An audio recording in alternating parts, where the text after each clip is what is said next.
رسید آن شه رسید آن شه، بیارایید ایوان را، فرو برید ساعدها برای هوب کنعان را.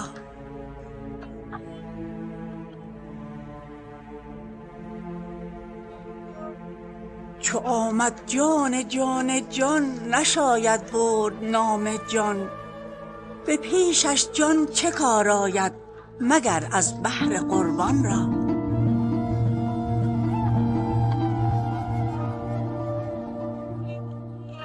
بدم بی عشق گمراهی، درآمد عشق ناگاهی، بدم کوهی شدم کاهی برای اسب سلطان را.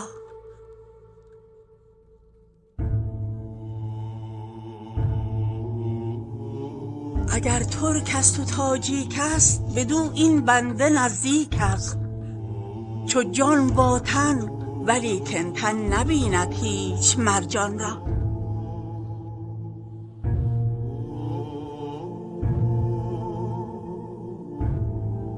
هلا یاران که بخت آمد، گه ایثار رخت آمد، سلیمانی به تخت آمد برای عزل شیطان را.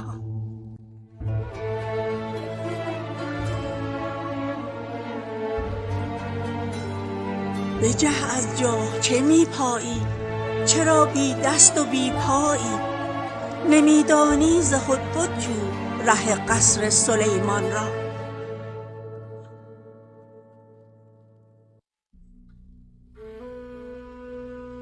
بکن آنجا مناجاتت، بگو اسرار و حاجاتت، سلیمان خود همی داند زبان جمله مرغان را.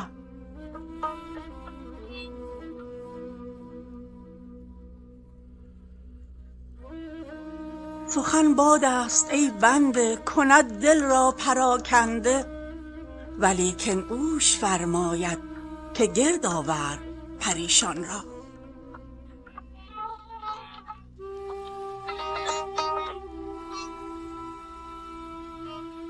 بکن آنجا مناجاتت، بگو اسرار و حاجاتت، سلیمان خود همی داند زبان جمله مرغان را.